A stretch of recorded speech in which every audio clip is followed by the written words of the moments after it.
I am Andrea Chisholm with the Midday News. Special welcome if you're watching on onespotmedia.com. A reminder as well that you can download our One Spot Media app in the Google Play Store or the App Store. That's the number 1 followed by the words Spot and Media.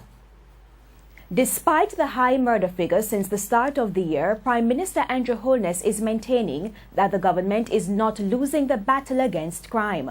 Mr. Holness was speaking at a press conference at Jamaica House a short while ago. He says his administration is putting in the effort and results will be achieved over time. Mr. Holness continued to defend the zones of special operations in Mount Salem. Meanwhile, the co-chairman of the Economic Program Oversight Committee, Keith Duncan, is calling for members of the government to stop politicizing crime. Mr. Duncan noted that all stakeholders should unite to fight against crime and argued that a lack of investment in vulnerable communities contribute to the problem. He was speaking at a recent awards function for the Jamaica University College Alumni Association. It's a disease that occurs because we have failed to invest in our people. We have failed to really invest in our garrison communities, in our inner city communities, and really empower our people, not only mentally, but also with the resources so that they can achieve their own economic empowerment. Mr. Duncan commended the social intervention component of the zones of special operations, saying it's a critical part of the crime-fighting strategy. A man labeled by the St. Anne police as a serial rapist is now behind bars. He was captured in St. Mary. The man, said to be in his late 30s, has been on the run for several weeks, escaping several police dragnets. Head of Operations in St. Anne, Deputy Superintendent Ryan Gale, said the man has been charged with several sexual offences in St. Anne and St. Mary and was positively identified in at least 2 identification parades. He is also scheduled to face more identification parades. 31 knitted bags with 211 packages of compressed ganja was found in an open lot in White House, Westmoreland last night. TVJ News understands that between 9:30 and 11:30, detectives from the Narcotics Division were conducting operations in the parish when 2 houses and an open lot were searched and the ganja found. The drugs weighed 757 pounds and has a street value of over 3 million Jamaican dollars. Investigations have revealed that the drugs were to be shipped as part of the Guns for Drugs trade. There's a question this afternoon about the willingness of the Jamaica Public Service to fix non-functional streetlights since the government owes millions for electricity. Chairman of the Association of Local Government Associations of Jamaica, C.N. Barneswell, raised the question at the Municipal Corporation meeting in Clarendon. From observation, it appears that the Jamaica Public Service repair team is reluctant to have these lights repaired, and it could be because of the enormous bill which is still outstanding to them. The minister didn't say categorically what it is, but I know the last administration was somewhere close to $4 billion, and I think that has somehow increased. So with that amount being outstanding to Jamaica Public Service, I don't think they're really happy to go about and repair these lights because they're in business to make money. And if street lights is one of the products in which they make money from, I don't think anybody would really want to keep doing the repair works knowing that the customer or whomever they are providing the service for is not paying for it. In the meantime, he has called for the urgent replacement of energy-efficient streetlights. Sodium bulbs with LED has started in St. Andrew, section of St. Andrew, and in particular Portmore, I think, section of St. James. And in Clarendon, we are asking, because this is something keep coming up our monthly meeting, we are asking how soon Clarendon will experience the replacement of the high-pressure sodium bulbs with LED, because the communities which are consumed communities such as Mineralites, Langville Park, and section of Mapen will benefit tremendously in terms of cost. 3 police officers attached to the Marine Division met in an accident this morning in St. Anne's Bay. Reports are that the officers were traveling from Montego Bay to Kingston, and upon reaching a section of the St. Anne's Bay roundabout, the police vehicle hit an embankment and overturned. The injured police officers were taken to hospital where they were treated. A Jamaican woman is expected to be deported today after losing her bid to remain in Canada.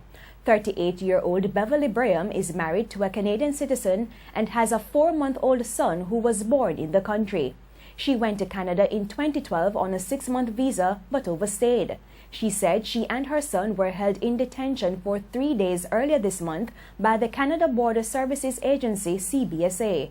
Her supporters, including the Black Lives Matter movement, held a demonstration to protest her detention and deportation on Tuesday. Mrs. Braham has argued that leaving the country would be detrimental to her health as she was undergoing treatment for a blood clot in her lungs. However, the CBSA noted that Mrs. Braham has been treated for her condition and air travel at this time would not be detrimental to her condition. In addition, the border agency said her infant son, who will require surgery in the near future, would receive all the necessary medical care which is available to all Canadians. Returning residents and other individuals wishing to carry their pets as companion with them to Jamaica from regulated countries such as the United States and the United Kingdom can now travel with them. The Agriculture Minister has signed off on the Animal Diseases Importation Control Amendment Regulation 2017. Carl Samuda stated in a press release yesterday that this would facilitate the international movement of dogs and cats as it protect Jamaicans against the risks that may arise from exotic animal diseases. He also stated that one of the major benefits of this amendment is to bring Jamaica closer to compliance with requirements relating to the international movement of companion. Chairman of the St. Mary Development and Disaster Company Bobby Pottinger is welcoming plans to rehabilitate the Junction Main Road between rural St. Andrew and St. Mary. Mr. Pottinger believes that the junction corridor has deteriorated as a result of the new highway that runs from Ocho Rios to Kingston. He says large vehicles are using the road as a means of escaping the toll. Mr. Pottinger says with the successful rehabilitation of the junction corridor, more production would come out of Portland and St. Mary. St. Mary and Portland are agricultural parishes, and it would be a great ease to all the informal traders who bring in coconuts and other crops to get it into Kingston at a reasonable time. He welcomes the move. He says there should be adequate research on the roadway before rehabilitation begins. The entire Wagwater Basin needs attention. We have been mining without due regulations on the Wagwater, and it has deepened the gorge to such an extent that it has caused part of the road to fall into the river because all the protection in the river is washed away. And so we will have to advise government as to what it was like with these walls and to see that it is properly put back and protection is done within the river. And we now have images of that story we told you about earlier at the Prime Minister's press conference. He stated that despite the high murder figures since the start of the year, he's maintaining that the government is not losing the battle against crime. A very strategic approach to fighting crime. People obviously would want to see immediate results. The measures that could bring immediate results could also cause immediate problems. And we have learned that lesson already, and we are not going back to those measures. We're going to focus on building public trust, building the confidence of the security forces that they can apply modern policing methods that respect the rights of the citizens. Mr. Holness also defended the zones of special operations in Mount Salem, St. James. The police have to make a human resource allocation decision. And what the zones do, it forces them to place their manpower where the problems are. it also forces them to make long-term commitments to the problems. The Nurses Association of Jamaica NAJ is supporting extended opening hours for more clinics to deal with non-emergency cases. This is part of efforts to reduce the waiting time at hospitals. However, the organization says there is an urgent need for resources. NAJ President Janet Korfar said nurses are willing to work, but there's not enough equipment and medical supplies at facilities. She was responding to an announcement by Health Minister Dr. Christopher Tufton last week that the opening hours at 4 clinics would be extended. Clinics now close at 4:30 in the afternoon, but Dr. Tufton says that time will change to either 8:30 or 10 o'clock depending on the location. Agriculture Minister Carl Samuda says steps are being taken to prevent a major rice shortage in Jamaica.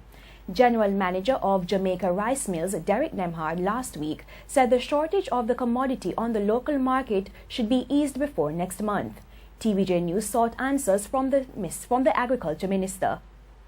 There's no crisis at the moment, but I just heard about something to do with a looming shortage. But there is no evidence yet that there is a crisis. I haven't had a chance to consult. Just for 5 minutes it was brought to my attention. And what I am sure of is that there isn't a crisis at the moment, but we have to engage preventative measures to prevent anything like that occurring.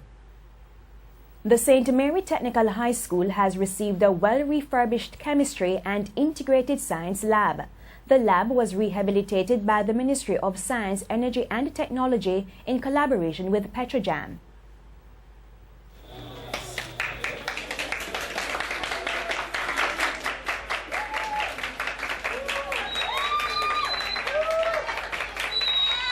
Is part of a general thrust of the government to ensure that development is not concentrated in only sections of this island of ours.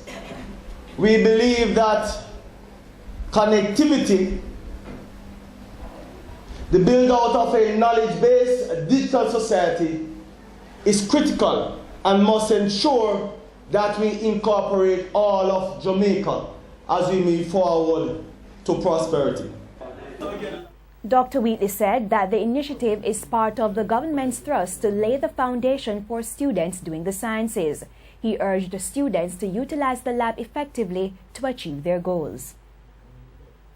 In news overseas, British police have arrested a 17-year-old in connection with last week's attack on the London Underground at the Parsons Green station, bringing the number held to 6. The teen was taken into custody after detectives executed a warrant at an address in South London early on Thursday. Search operations were continuing on Thursday at 5 properties, including the address where the teen was arrested overnight. An improvised bomb detonated on a busy commuter train last Friday during the morning rush hour, injuring 30 people, and it appears to have been partially detonated. And we go now to news in sports. 4 days after being voted in as Jamaica Football Federation President, Michael Ricketts is trying to see how he can make good on one election of one of his pre-election commitments. That's trying to reduce the Federation's debt. We now have more in this report. The over $265 million debt is one of the main areas of concern for new JFF President Michael Ricketts, who on Wednesday took steps to try to address that issue by meeting with the Jamaica Olympic Association. The treasurer and I have met, and we are working out some ways of addressing this. We actually owe to the government for statutory deductions $178 million of the 365. Now we must try and engage the respective ministry or ministries in an effort to work out some kind of a repayment plan, or maybe a write-off if that's on the card. So how will the Jamaica Olympic Association help in this regard? I am sure that there are developmental costs. Rather than burden them with some of those development costs, the JOA will look to see if we can assist in that regard, because we are far more interested in development. Yes, debt servicing and debt repayment is critical to the wheel of an organization. But certainly in terms of our expertise, we will be at the negotiating table at the invitation of the JFF to see how best we can work with third party creditors, to to see if we can get repayment plan and get JFF on a critical path. And Ricketts says there is a plan to write off the other portion of the debt. We are hopeful and we'll make an announcement very soon. We're trying to get some practice games that can earn us some cash. Well, this one that will be announced soon is in fact overseas. We want, and most times we do not make money from local games, but at the same time we must try to re-establish the relationship with our footballing people, and we therefore must find a way to have local games. Meanwhile, JOA President Christopher Samuda says he also wants to see the national football team in the Olympics. And therefore we are looking forward to sitting down on a continual basis with the JFF, not only to look in terms of their organizational structure to see how best it can facilitate their development goals, but also to look in terms of our own landmark, which is the Olympics. We want football in the Olympics, and therefore we'll be working assiduously to ensure that that happens. Jordan Fort, TVJ Sports. And that's the Midday News. I'm Andrea Chisholm. Join us at 7 for Primetime News.